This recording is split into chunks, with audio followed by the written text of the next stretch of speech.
नमस्कार दोस्तों, आप सभी का स्वागत है आपके अपने YouTube चैनल दृढ़ता पर। तो जी हाँ दोस्तों, सुबह के 10 बज चुके हैं और मैं कौशल गुप्ता फिर से हाजिर हूं आप लोग के सामने यहां पर आप लोग की डेली प्रैक्टिस क्लास को लेकर के, क्योंकि आपके सामने यहां पर परीक्षा अभी खत्म नहीं हुई, क्योंकि एक बार जो हुई थी वो फिर से होने वाली है। तो जो फिर से होने वाली है उसके लिए फिर से मेहनत करने की जरूरत है, फिर से अपने तैयारी को दृढ़ता से दृढ़ करने की जरूरत है। ठीक है, तो इस दृढ़ता के साथ जुड़िए और अपनी अंदर दृढ़ता लाइए और अपनी जो तैयारी को और भी दृढ़ करिए। तो चलिए दोस्तों, आज की क्लास को शुरू करते हैं।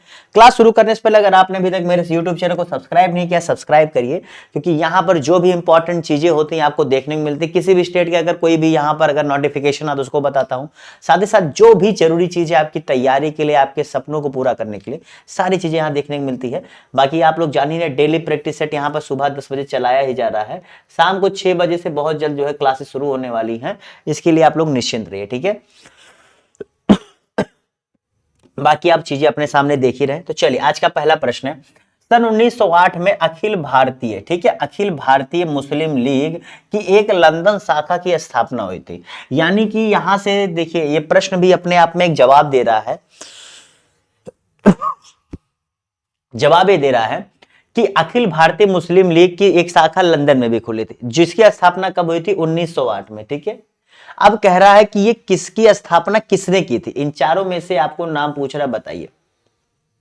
चारों नाम आपको पता है कि कहीं ना कहीं मुस्लिम लीग से जुड़े हुए थे, उस मुस्लिम लीग के बहुत बड़े नेता थे। ये तो आगे चल करके पाकिस्तान के गवर्नर जनरल भी बने थे भैया।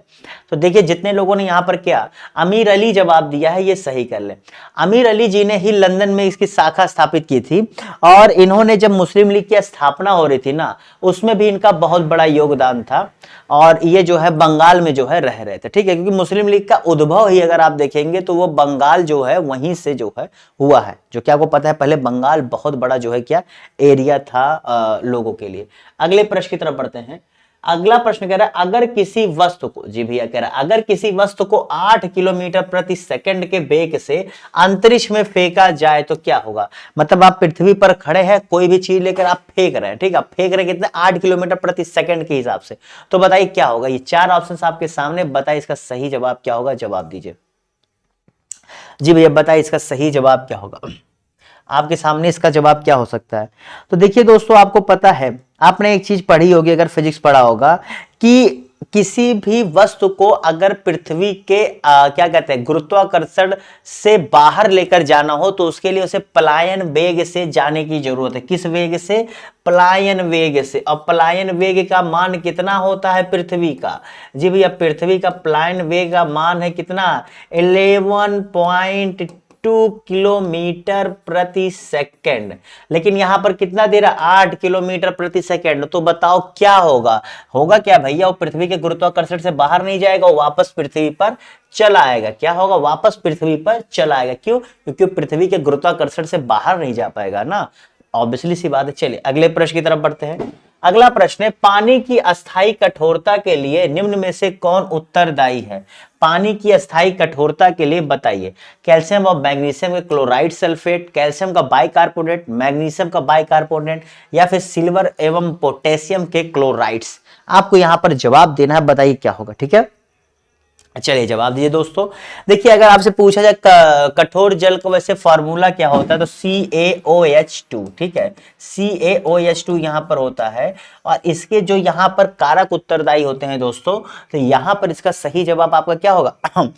कैल्शियम और मैग्नीशियम के क्लोराइड्स एवं सल्फेट। जी भैया, क्लोराइड्स और सल्फेट दोनों जो है आपके कठोर जल के लिए यहां पर होता है। ठीक है, ये चीज आपको दिमाग में रख लेना। ठीक है, एक कठोर जल होता है, एक जो है मृदु जल भी होता है। ठीक है, सॉफ्ट एंड हार्ड होता है। ठीक है, soft water and hard water. तो हार्ड वाटर की बात हो रही है।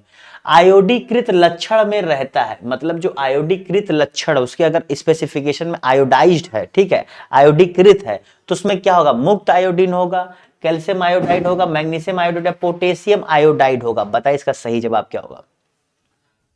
तो जितने लोगों ने यहां पर इसका सही जवाब क्या दिया है? जी भैया, पोटेशियम आयोडाइड। इसका इसे लिखा जाता है Ki। क्या लिखते हैं भैया? पोटेशियम आयोडाइड को Ki से जो है क्या कहते हैं, केमिकल में जो है, केमिस्ट्री में इसे डिनोट किया जाता है Ki। और पोटेशियम आयोडाइड में क्या? आयोडीकृत लक्षण जो है होता, आयोडीकृत लक्षण में जो है उसमें पोटेशियम आयोडाइड पाया जाता है। ठीक है, अगले प्रश्न की तरफ बढ़ते हैं।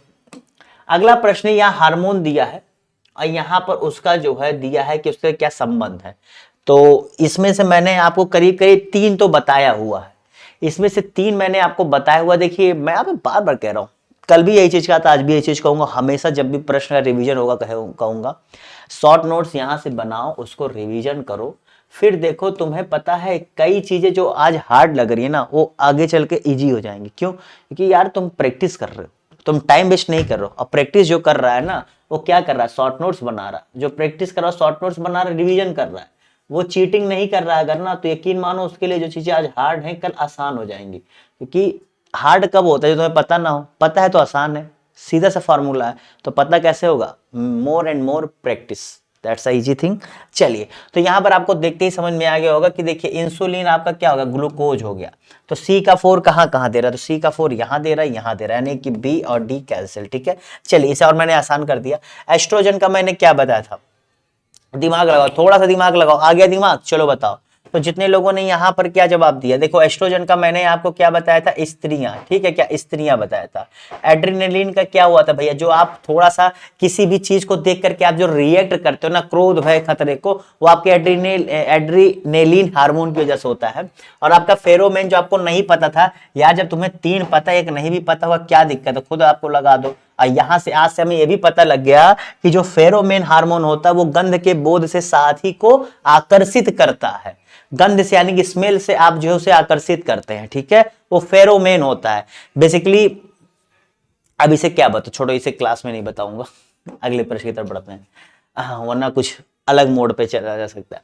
टिटनेस नामक रोग निम्न नाम से भी पाया ना जाना जाता है। चलिए टिटनेस का बताइए, इसका सही जवाब क्या होगा। टिटनेस को बेसिकली जब टिटनेस डिसीज आपको हो जाती है, टिटनेस रोग होता है, तो इसे एक नाम से और जानते हैं। अभी पता है टिटनेस रोग का सही अभी पूरा सही तरीके से क्योर अभी तक नहीं पाया गया है, मतलब जो इसका होता है इलाज अभी सही से नहीं मिला है। इसमें क्या होता है, जो आपके जॉ होते हैं, जॉ यानी कि जबड़ा, और साथ ही साथ जो आपका नेक होता है, यहां पर आपके जो मसल्स कंट्रैक्शन होते हैं उसमें दिक्कत होने लगती है। ठीक है, और उसे क्या कहते हैं भैया, लॉकजा। क्या कहते हैं, लॉकजा कहते हैं। टिटनेस रोग को लॉकजा के नाम से भी जानते हैं। ठीक है, चीजें मैंने बता दी। इसलिए टिटनेस होने पर जैसे ही डॉक्टर क्या कहते हैं कि थोड़ा सा तो टिटनेस सुई लगवा लो। क्यों? क्योंकि भैया बहुत घातक हो सकता है।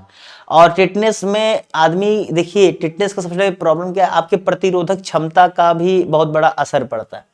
अगले प्रश्न की तरफ बढ़ते हैं। मतलब डायरेक्ट नहीं, मतलब क्या कह सकते हैं, अगर आपके अंदर प्रतिरोधक क्षमता में थोड़ी भी कमी होगी तो आपको टिटनेस होने के चांसेस ज्यादा होते हैं। एक वर्णांध पुरुष यानी क्या है, ब्लाइंड है, अगर एक सामान्य महिला से विवाह करता है तो वर्णांधा के लक्षण उत्पन्न होंगे। कह रहा है यानी कि इसका कहने का मतलब है, एक ब्लाइंड पर्सन है, एक नॉन ब्लाइंड वुमेन से, मैन है, नॉन ब्लाइंड वुमेन से क्या कर रहा है, शादी कर रहा है। तो कह रहा है कि ऐसा किस स्थिति में होगा कि जो ये ब्लाइंडनेस इस पुरुष के पास है वो आगे जनरेशन में फॉरवर्ड होगी। तो इसमें पूछ रहा है उसके पुत्रों में क्या वो, उसके पुत्र जो होंगे वो उनमें जो है ब्लाइंडनेस होगा, या जो पुत्रियां होंगी उनमें ब्लाइंडनेस होगा, या फिर पुत्रों के पुत्रों में यानी कि उसके ग्रैंडसन में, मतलब जैसे मेरे पुत्र के पुत्र तो मेरे ग्रैंडसन होंगे। ठीक है, उनमें, या पुत्रियों के पुत्रों में, तो भी ग्रैंडसन ही होते हैं बट तरीका अलग होता है, वो अपने होते हो दूसरे परिवार के होते हैं। ठीक है, तो बताइए इसमें सही जवाब क्या होगा, इसमें का सही जवाब क्या होगा। तो पुरुष की बात कर रहा है, तो देखो मैं इसका जवाब देता हूं, फिर मैं आपको इसके बारे में थोड़ा चीजें एक्सप्लेन करूंगा कि क्यों, क्योंकि इसके जब जवाब दे दूंगा ना तभी आप अच्छे समझोगे। देखो इसका सही जवाब है डी, पुत्रियों के पुत्रों में। आप एक चीज जानिए, जैसे कि आपको पता होगा कि जो एक्स गुणसूत्र वाई गुणसूत्र मिलते हैं, जब एक्स एक्स मिलता है एक्स वाई मिलता है, जब सेम मिलते हैं तो क्या होती है, लड़की होती है। और जो महिला क्या नाम है, पुत्री के पैदा होने का सबसे बड़ा कारण पिता ही होता है, क्योंकि उसी के गुणसूत्रों के जो है अंतिम माता से जो मिलते हैं तभी पुत्र और पुत्री का निर्माण होता है। तो पुत्री के निर्माण में पिता का ज्यादा योगदान होता है। ठीक है, ये तो मैंने गुणसूत्र का आपको बता दिया, रिवीजन हो गया। अब देखो क्या होता है, वर्णांधता में क्या होता है, इसमें उल्टा चीजें चलती हैं। उल्टा, अगर पिता अगर क्या नाम है, पिता अगर अंधा है तो इसके गुण किसके, बेटी में जाएंगे। ठीक है, बेटी में। और अगर माता है तो किस में जाएंगे दोस्तों, इसमें जाएंगे बेटे में, ठीक है, बेटे में। ये चीज आपको जान लेना। लेकिन यहां पर क्या कह रहा, महिला स्वस्थ है, तो महिला स्वस्थ यानी क्या है, बेटे में किसी प्रकार का कोई टेंशन नहीं, यानी पुत्रों का तो हटा ही दो, यानी कि ऑप्शन हो ही नहीं सकता था। ठीक है, ये क्लियर हो गया। अब देखो यहां पर क्या होगा, ओके।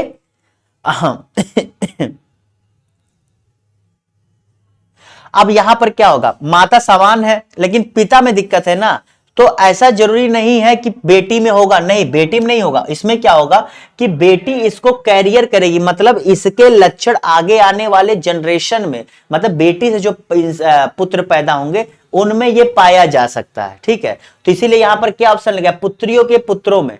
यहां पर ये ऑप्शन क्यों मैंने लिखा, क्योंकि पिता में है तो बेटी में जाएगा, माता में है तो बेटे में जाएगा, माता समान है तो बेटे में नहीं होगा, पिता में है तो पिता से बेटी में जाएगा। अब बेटी से क्या करेगी, जरूरी नहीं इसमें हो, लेकिन इसके जो बच्चे होंगे तो उसमें चांसेस होते होने के। ठीक है, समझ गए, चलिए क्लियर। अगले प्रश्न की तरफ बढ़ा जाए। अगला प्रश्न है, संसद के दोनों सदनों का संयुक्त अधिवेशन आयोजित किया जाता है। चलिए इन चारों में से बताइए किस परिस्थिति में संसद के सदन का संयुक्त अधिवेशन आयोजित किया जाता है। संयुक्त अधिवेशन की अध्यक्षता कौन करता है, ये तो आपको पता होगा, लोकसभा का जो अध्यक्ष होता है वो संयुक्त अधिवेशन की अध्यक्षता करता है, और वहां पर लोकसभा के जो नियम होते हैं उस समय वो मान्य होते हैं, कि लोकसभा और राज्यसभा के नियम आपके सदनों को चलाने के अलग है, ये भी आपको पता होना चाहिए। तो इसका यहां पर जो सही उत्तर क्या हो सकता है, जितने लोगों ने सही उत्तर में क्या जवाब दिया है, केवल 4। जी भैया, राष्ट्रपति के निर्वाचन के लिए नहीं, ना इसके लिए, ना संशोधन के लिए, केवल और केवल एक ऐसे विधेयक पर विचार करने, उसे पारित करने के लिए जिस पर दोनों सदनों में मतभेद है। जी भैया, आपको पता है अमेंडमेंट्स के लिए भी आप जो है संयुक्त सदन नहीं बना, मतलब पे बुला सकते, ये भी आपको पता होना चाहिए। ठीक है, चलिए अगले प्रश्न की तरफ बढ़ते हैं। अगला प्रश्न है, राज्यों में विधान परिषद के सृजन या फिर जो है समापन। ठीक है, मतलब किसी भी राज्य में आपको पता है कहीं कहीं बाइकैमेरिकल है, मतलब द्विसदनीय है, कहीं कहीं सिंगल है, तो यही कह रहा है कि जब द्विसदनीय में, वहां पर द्विसदनीय बनाना है कि नहीं बनाना है, उसका जो है किस आर्टिकल के तहत जो है इस पर फैसला होता है, मतलब जिसमें उसके निर्माण और समापन के बारे में चर्चा की गई है।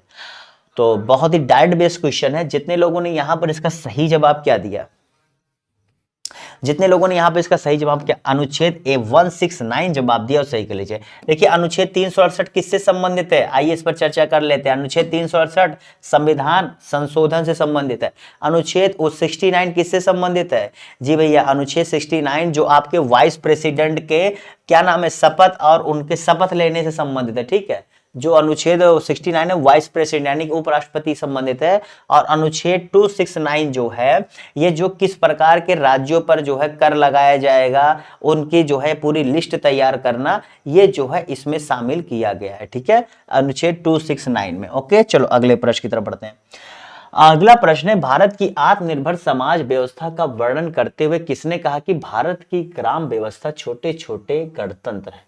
अर्थात इनके कहने का मतलब क्या था, आप समझिएगा। इनके कहने का मतलब ये था कि जो आप गांव में देख रहे हैं, ठीक है, गांव में जिस हिसाब से लोग रहते हैं वो देखिए, गांव में क्या होता है, आप चले जाएंगे कहीं कहीं गांव में जाकर के देख के लगता है कि ये तो अपना ही पूरा साम्राज्य चला रहे हैं। जो गांव का प्रधान होता है उसकी बातों को सुनिए। शहरों में जो मेयर होता है वो इतना इंडिपेंडेंट नहीं बात करता जितना गाँव का प्रधान इंडिपेंडेंट बात करता है, कहता है मेरा है, वो कहता है मेरा एरिया है। ये मेयर ऐसा नहीं कह पाता। ठीक है, क्योंकि वो अपने उसी छोटे से एरिया में बहुत खुशी से और मिलजुल कर रहते हैं। खैर लड़ाई झगड़ा सब जगह होता है, ऐसा कहीं नहीं है जहां लड़ाई झगड़ा ना हो, लेकिन वो अपने आप के एक अधिकार स्थापित कर लेता है। ठीक है, तो ये किसने कहा था भैया, तो जितने लोगों ने यहां पर इन चारों में से इसका सही जवाब क्या दिया है, जी भैया चार्ल्स मैटकॉफ ने किया था। जितने लोगों ने चार्ल्स मैटकॉफ जवाब दिया है वो सही कर ले। अगले प्रश्न की तरफ बढ़ते हैं। भारत में निम्नांकित जनगणना वर्षों में से किस वर्ष जनसंख्या में प्रतिशत बदलाव अंकित किया गया था जो कि सर्वाधिक था। तो इन चारों को देख के बताओ सर्वाधिक किसमें था, मतलब जिसमें सबसे ज्यादा compare to this year to that year में जब उसमें देखा गया तो क्या कहते हैं पॉपुलेशन परसेंटेज चेंज सबसे ज्यादा था। ठीक है, मतलब इस साल की जो जनसंख्या थी उस साल की जनसंख्या जब आई तो उसमें देखा गया कि इतने प्रतिशत की बढ़ोतरी हुई है, बेसिकली ये कह रहा। तो किस साल सबसे ज्यादा बढ़ोतरी देखी गई थी? तो जितने लोगों ने यहां पर इसका सही जवाब क्या दिया, जी हाँ दोस्तों, जितने लोगों ने यहाँ पर इसका सही जवाब क्या 1971 जवाब दिया, उस सही कर लिए। देखिए 1971 और 1981 में बहुत थोड़ा सा अंतर था। 1971 में जहाँ 24.80% का अंतर आया था, वहीं 1981 में मात्र 0.05% का अंतर आया था। जी यह बहुत मामूली सा था, और इसी के साथ ये जो है सबसे ज्यादा में आता है, ठीक है, सर्वाधिक प्रतिशत बदलाव में। यहाँ कह रहा है कथन दिया है, आपको चारों पढ़िए और बताइए क्या सत्य है, ठीक है, चारों आपको पढ़ना है, बताइए यहाँ पर क्या सत्य है, आपको जवाब देना। चलिए बताइए क्या होगा। क्लास भी अगर अच्छी लग रही हो तो लाइक करना मत भूलिएगा, ठीक है, फटाफट लाइक कर दीजिए। और साथ ही साथ अगर अभी तक सब्सक्राइब नहीं किया तो सब्सक्राइब तो कर ही दो यार, क्योंकि अब ऐसी क्लासेस देखना है तो कर दो। बहुत जल्द जो है, थोड़ा सा मैं कह तो रहा हूँ, पिछले 5-6 दिन से मैं कह रहा हूँ शाम को 6 बजे, ठीक है, थोड़ा सा ये भी पार होने दीजिए, फिर उसके बाद आप लोगों के लिए कुछ ना कुछ तो धमाका होगा ही, ठीक है। बाकी आज मैंने एक यूके पीएससी का जो नोटिफिकेशन आया वो भी मैंने आपको बताया है, तो देख लीजिए, उसमें सारी चीज़ें मैंने आपको बताई हुई है। बाकी उसके बारे में डिटेल में आपको बताऊंगा कैसे क्या है, सारी चीज़ें धीरे धीरे उसके बारे में आती रहेंगी। तो जितने लोगों ने यहाँ पे इसका सही जवाब क्या दिया, जी भैया तूने क्या बी जवाब दिया, सही कर लीजिए। दोनों बातें बिल्कुल सही है, लेकिन ये सही व्याख्या नहीं है। अगर आप सही व्याख्या सोच रहे थे, नहीं, देखिए कह रहा है कि सघन जनसंख्या वाला, जी भैया बिल्कुल बात सही, क्योंकि यूपी उसी में आता, बिहार उसी में आता, तो गंगा वहीं से बहती, बंगाल वहीं पे आता, तो बिल्कुल बात सही होगी कि सबसे ज्यादा होता। लेकिन कह रहा है कि उपयोग में लाई थी, बिल्कुल बात सही, लेकिन उपयोगिता से इसका जो है कुछ डायरेक्ट रिलेशन नहीं बन पा रहा, ठीक है, समझिए बात को। क्योंकि उपयोगिता में लाने में अगर आप समझेंगे, वहां पर अगर जनसंख्या होनी चाहिए तो आपके साउथ में चले जाइए, साउथ में आपके ऐसा नहीं है, ठीक है, उपयोग में लाई जाती है, लेकिन क्या है, नहीं है, कई से पश्चिमी देशों में भी नहीं है। तो उपयोग में लाए जाने से उसकी जनसंख्या में निवास होने का कोई डायरेक्ट रिलेशन नहीं होता, ठीक है, वो बहुत पहले होता था जब कृषि जो है बहुत जरूरी होती थी। अगला प्रश्न, जो 2011 के अंतिम आंकड़ों के अनुसार भारत की जनसंख्या विश्व की जनसंख्या का कितना प्रतिशत है? डायरेक्ट बेस्ड क्वेश्चन है, आपको भूलना नहीं चाहिए। बताए इसका सही जवाब क्या है। 2011 की बात कर रहा था, तो 2011 के अनुसार इतने लोगों ने क्या जवाब दिया है, 16.5%। जी भैया, जितने लोगों ने यहाँ पर क्या जवाब दिया, 16.5% जवाब दिया है, वो सही कर ले, ठीक है। चलिए अगले प्रश्न की तरफ बढ़ा जाए। 17.5%, माफ करिएगा, दोनों में थोड़ा सा मिस्टेक हो गया मुझसे, 17.5% होगा, क्योंकि 0.5 दोनों में था, इसीलिए कंफ्यूज होगा, सॉरी फॉर दिस। 17.5%, अगर आपका 17.5 है तो आप सही हैं, ठीक है, बिल्कुल सही है। चलिए अगले प्रश्न की तरफ बढ़ा जाए। अगला प्रश्न है यहाँ पर, बताइए इसका सही जवाब क्या होगा। अगला प्रश्न है, बाल विवाह प्रथा को नियंत्रित करने हेतु 1872 का जो सिविल मैरिज एक्ट लाया गया था, उसमें लड़कियों के विवाह की न्यूनतम उम्र कितनी निर्धारित की गई थी? उसमें लड़की के साथ साथ लड़कों का भी निर्धारित किया गया था, ऐसा नहीं है कि केवल लड़की का ही किया गया था। दरअसल चाइल्ड मैरिज अगर आप देखेंगे, आप जितना इतिहास में पीछे जाएंगे ना, आप देखेंगे लड़कियों की शादी 8-8 साल में, 6-6 साल में मतलब कर दी जाती थी। इस हिसाब से आप देखेंगे, आप जब इतिहास में जाएंगे ना, तो शादी का तो पूछो मत, किस एज में शादी की जाती थी। आज अगर आप सुनोगे तो कहोगे पहले के लोगों के पास दिमाग नहीं था क्या, आप ऐसे चौंक जाओगे, बिल्कुल आप चौंकोगे। तो जिन्होंने क्या 14 वर्ष जवाब दिया है वो सही कर ले, ठीक है, 14 वर्ष। दरअसल बालिकों का 14 और लड़कों का 18 वर्ष जो है इस 1872 के एक्ट में जब लाया गया था तो ये निर्धारित किया गया था, ठीक है। बाद में ये धीरे धीरे बढ़ता गया, 16 हुआ, फिर आज की डेट में तो शायद जो है लड़कियों का 18 है, लड़कों का 21 है, अगर मैं गलत ना हूं तो आज के डेट में। अभी इसे बढ़ाने की चर्चा हो रही है, अभी सुनने में आ रहा था कि लड़कियों की एज बढ़ा करके 21 साल कर दी जाए, कि इससे नीचे आप शादी ना करें, और वो, लेकिन इसमें बहुत कंट्राडिक्शन है, क्योंकि बात यह आ जाती है कि चलो लड़की पढ़ लिख रही है तो ठीक है, वरना बहुत से घर वाले भी समाज विद्रोह कर देगा ना, क्योंकि आप इतना ज्यादा बढ़ा तो रहे हो, सही है, लेकिन हर कोई पढ़ाना एफर्ट नहीं कर सकता ना। आज अगर 18 साल है, आज भी 18 साल से पहले कितनी शादियां हो रही हैं आपकी इसी भारत में, क्या करोगे, हो रही हैं, वो भी खुश, हम भी खुश, क्या ही कर सकते हैं। निम्नलिखित में से कौन सुमेलित नहीं है, बताए इसका सही जवाब क्या है। आखिर में मैटर ये करता है तुम कर क्या रहे हो। अगर तुम पढ़ रहे हो, लिख रहे हो, कुछ अच्छा कर रहे हो, लाइफ में आगे बढ़ना चाह रहे हो, दैट्स गुड, चलिए ठीक है। अगर आप ये सब नहीं कर रहे हो तो अंतिम में चलो ठीक है, शादी करके तुम अपनी जिंदगी जियो, तुम भी खुश हम भी खुश। बहुत लोग तो लड़की की शादी एक भार के रूप में भी लेते हैं कि अरे अपने घर जाए, हम क्या ही देखें, है मेंटलिटी है, क्या ही करो। तो जितने लोगों ने इसे सही जवाब नहीं है जवाब दिया है, उसका सही जवाब यहाँ पर क्या होगा पता है, ट्रोनिका सिटी जो है यहाँ पर वो सही जवाब है। ट्रोनिका सिटी आपके गाजियाबाद में, कहाँ पर भैया, गाजियाबाद में है, जो डेवलप की जा रही है, ठीक है। बाकी जो आप देख रहे हो ये बिल्कुल सही है, ये नोएडा नहीं गाजियाबाद है। बाकी बायोटेक पार्क, प्लास्टिक सिटी और लेदर टेक पार्क आपके उन्नाव में है। अगले प्रश्न की तरफ बढ़ते हैं। लेदर के लिए आप लोग कहें कि लेदर तो कानपुर में है ना भी भैया, लेदर के लिए कानपुर फेमस है, लेकिन जो पार्क बनाया गया था वो कानपुर में इतनी जगह नहीं थी, और उन्नाव और कानपुर बहुत दूर नहीं है, ठीक है, बहुत दूर नहीं है। ये भी उन्नाव से सटे जगह पर है, लेकिन एक कानपुर के नजदीक है। मतलब दोनों का मान के चले कि जंक्शन एरिया की टाइप में आप ले लीजिए, जहां दोनों बहुत कॉमन एरिया है। निम्नलिखित जनजातियों में से किसकी जनसंख्या उत्तर प्रदेश में जो है सर्वाधिक है, बताइए। अगर आप उत्तर प्रदेश में देखेंगे तो माय डियर, उत्तर प्रदेश में जो अगर पूछा जाए इनकी जनसंख्या कितनी है, तो कुल जनसंख्या का मात्र 0.47% ही जो है ट्राइबल पॉपुलेशन है आपके यूपी में जी, या पूरी जनसंख्या का। और यूपी में कुल मिलाकर के 16 तरह की जनजातियां पाई जाती हैं, 16 तरह की जनजातियां पाई जाती हैं। और उनमें से जो सबसे अधिक जनसंख्या वाली जनजाति, उसका नाम क्या है, थारू। जी भैया, थारू। जितने लोगों ने सही जवाब दिया है वो सही कर ले। अगले प्रश्न की तरफ बढ़ते हैं। उत्तर प्रदेश राज्य गंगा नदी संरक्षण प्राधिकरण की स्थापना की गई थी 2009 में, ये 9 में, ये 9 में या 10 में, बताओ इसका सही जवाब क्या होगा। अब इसके नाम से आप समझ रहे होंगे कि इसकी स्थापना क्यों की गई होगी, थोड़ा सा दिमाग लगाओ, क्यों की गई होगी। तो देखो, मतलब गंगा नदी का संरक्षण करना था और क्या था। तो जितने क्या नवंबर 2009 जवाब दिया, क्या नवंबर 2009 जवाब जितने लोगों ने दिया है वो सही कर ले, ठीक है। इसके बारे में मुझे कुछ बताने की जरूरत है नहीं, क्योंकि नाम से ही चीजें स्पष्ट हैं। तो आई डोंट थिंक कि एक्सप्लेन ज्यादा किया जाए। चले यहाँ पर सही विकल्प चुनिए, कौन सा यहाँ पर सही सुमेलित है, ABCD दिया गया है, बताइए। आंवला, मोदीनगर, बाराबंकी और कानपुर, मतलब ये जो एरियाज है ना, यहाँ पर किसके संबंधित फैक्ट्रीज लगे हैं, ठीक है। ये उसके एरिया में लगे हुए फैक्ट्रीज हैं जो इस क्षेत्र से संबंधित फैक्ट्रीज हैं।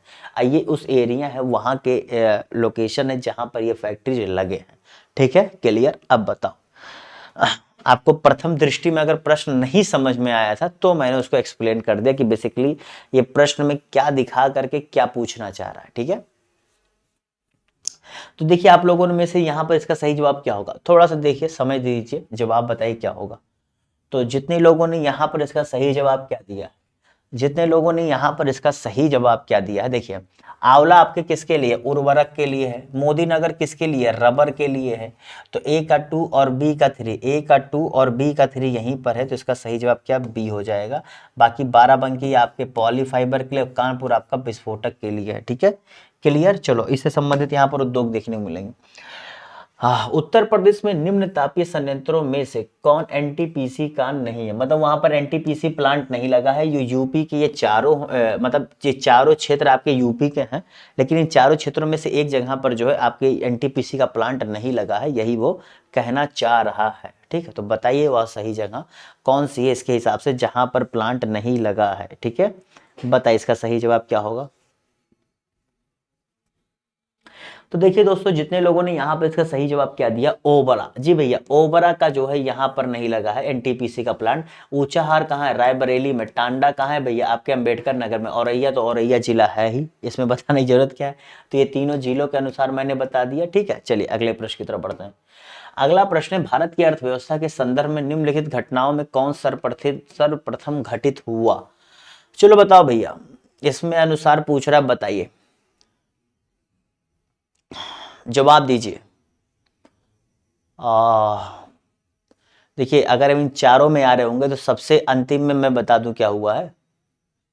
सबसे पहले पूछ रहा है, लेकिन मैं अंतिम बताऊंगा तो फायदा नहीं होगा। चलो मैं बता, सबसे पहले जो है आपका हुआ था, ये बैंकिंग नियंत्रण अधिनियम आया था। जी भैया, ये 1949 में आया था, ये 1949 में आया था। वहीं आपका प्रथम पंचवर्षीय योजना 1951 में आया था। बाकी आपको पता है कि भारतीय स्टेट बैंक कब आया था, आपको पता ही है। और बीम ये ये दोनों पता ही है, ठीक है। तो सही जवाब क्या है? सी। अगले प्रश्न की तरफ बढ़ते हैं। भारत में क्षेत्रीय ग्रामीण बैंकों की स्थापना कब हुई थी? ये तो मैंने इतनी बार ये प्रश्न 5-6 बार मैंने करा दिया है कि आपको यहाँ से कुछ गलत करने की जरूरत ही ना हो, ठीक है, बिल्कुल भी जरूरत नहीं होगी। 1900 ये नाबार्ड का 1982, ये सारी चीजें तो आपको पता ही होंगी। तो जितने लोगों ने यहाँ पे इसका सही जवाब क्या दिया, 1975 जवाब दिया, वो सही कर ले। आप में देखिए आपके जो सिलेबस है ना, इसमें उससे बारे में बहुत घुस के नहीं पूछता, लाइक यूपीएससी, ठीक है। आपसे पूछेगा कि ये है, ठीक है, इसका थोड़ा सा पूछ लिया कि इसका प्रमुख उद्देश्य क्या था, बस ये पूछ लिया। बहुत ज्यादा डिटेल में आप पूछता ही नहीं, यही तो आपके लिए खुशी की बात होनी चाहिए। चलिए अगले प्रश्न की तरफ बढ़ते हैं। कह रहा है कि भारत में मुद्रा एवं साख का नियंत्रण किया जाता है। मुद्रा एवं साख का नियंत्रण कौन करता है भैया? इन चारों में से बताइए। चलो वही करता है जो मॉनेटरी पॉलिसी बनाता है। अब मैंने इतना बता दिया, बताओ मॉनेटरी पॉलिसी कौन बनाता है? अभी मैंने कल की क्लास में इसके बारे में जिक्र किया था। वही जो है मुद्रा एवं साख का नियंत्रण भी करता है। तो जितने लोगों ने यहाँ पे इसका सही जवाब क्या दिया है, भारतीय रिजर्व बैंक, जी भैया, रिजर्व बैंक ऑफ इंडिया जो है मॉनेटरी पॉलिसी बनाता है, जहां पर गवर्नर होते हैं, उसके बाद क्या डिप्टी गवर्नर होते हैं, ये मिल करके चीजें बनाते हैं। और वही क्या करते हैं, हमारे देश में महंगाई को कम करने के लिए, रुपए का अवमूल्यन कैसे ना हो, इसके लिए सारी चीजें वो देखते हैं, ठीक है। अगले प्रश्न की तरफ बढ़ते हैं। यहाँ पर वित्त आयोग दिया गया है, यहाँ पर उनके अध्यक्ष का नाम दिया गया है। तो मिलान करना, इसके बारे में कुछ बताने की जरूरत नहीं है, बस आप देखिए और बताइए क्या होगा इसका सही जवाब। थोड़ा सा देखिए, जवाब मिल जाएगा आपको, क्योंकि सारे ऑप्शन इस हिसाब से है ना कि अगर तुम एक सही से सोच लिए तो दोस्तों चुटकी में सही होगा, यकीन मानो चुटकी में सही होगा, ठीक है। तो यहां पर बताओ क्या होगा। सबसे लेटेस्ट कौन सा? 12वां था। 12वां बताओ क्या था? अगर इतना पढ़ रहे हो पता होना चाहिए। 12वां का भैया सी रंगराजन था। अब देखो सीधे आ जाओ ऑप्शन में, डी का 2 कहां दिया है? कहां दिया है? छोड़ दो सब बात, नहीं याद करना, ऑप्शन पता था, लेटेस्ट देखिए जवाब है। अब पता लग गया, मिला लो। 9 का भैया, 9वें का आपका एनपी थे, 10वें के आपके केसी थे, और 11वें के आपके एम खुसरो थे। खत्म बात। चलिए आज का आखिरी प्रश्न बताइए, इसका सही जवाब क्या होगा। राष्ट्रीय स्तर पर कृषि विपणन सहकारिताओं का शीर्ष संगठन कौन सा है? बताओ, बहुत ही आसान सा प्रश्न है, ये भी खत्म करते हैं क्लास को। बता इसका सही जवाब क्या होगा। थोड़ा सा हट जाते हैं। बता इसका सही जवाब क्या होगा। IFCI, NAFED, national cooperative union, या फिर क्या राष्ट्रीय कृषि विपणन परिषद? बता इसका सही जवाब क्या होगा। तो जितने लोगों ने यहां पर इसका सही जवाब क्या दिया, नफेड जवाब दिया है, वो सही कर ले। जी भैया, नफेड इसका सही जवाब है। ये क्या करता है, इसकी स्थापना जो है कब की गई थी? इसकी स्थापना आपके हाँ, इसकी स्थापना कब की गई थी? तो इसकी स्थापना 2 अक्टूबर 1958 में की गई थी। कब भैया? 2 अक्टूबर 1958 में की गई थी। जो आपके किसके लिए की गई थी कि जो कृषि जो मतलब किसान हैं, उनके जो चीजों का सही दाम मिल सके, उनको सही क्षेत्र मिल सके, इसके लिए पूरा नियंत्रण कैसे किया जाएगा। तो नफेड एक संस्था बनाई गई थी जो इन सब पूरी चीजों को देखता। तो उसकी स्थापना की गई थी, और इसके 4 जो है रीजनल क्या नाम है कार्यालय है। इसका मेन कार्यालय नई दिल्ली है। 4 रीजनल जो है आपके वो दिल्ली हैं, ठीक है, दिल्ली है, कोलकाता है, ठीक है, और उसके बाद क्या है, मुंबई है, और फिर आपका कौन सा था, चेन्नई था, ठीक है। तो ये 4 जो है इसके रीजनल कार्यालय भी थे क्या है, ठीक है। तो भैया ये इसका सही जवाब है। उम्मीद करता हूं आज की क्लास अच्छी लगी होगी। क्लास अच्छी लगी है तो लाइक कर दीजिएगा और कमेंट करना मत भूलिएगा। साथ ही साथ दोस्तों अपने दोस्तों के साथ शेयर करना ना भूलें। और हाँ, अगर अभी तक सब्सक्राइब नहीं किया तो सब्सक्राइब बहुत जल्द से जरूर करें, क्योंकि बहुत जल्द काफ़ी कुछ चीज़ें आप धीरे धीरे देखेंगे। अभी थोड़ा सा मैं वो पेस नहीं ला रहा हूँ, क्योंकि अभी आप लोग भी इतना पढ़ने में मैं क्या करूँ, पढ़ाई नहीं छोड़ना है, धीरे धीरे रोज पढ़ना है और पढ़ाई करते रहना है जब तक हम लोग का पेपर ना हो जाए। क्योंकि आखिरी के महीनों में तो जो पढ़ाई होगी उसको छोड़ दो अभी, लेकिन एक ऐसे पेस से चलना है कि अभी हम लोग बोर ना हो, ठीक है। क्योंकि अभी बहुत पढ़ लोगे ना तो थोड़ा सा जल्दी बोर हो जाओगे, तो बोर खुद को नहीं करना। इसी साथ bye bye, tata, see you, फिर मिलेंगे, तब तक के लिए हैव अ गुड डे।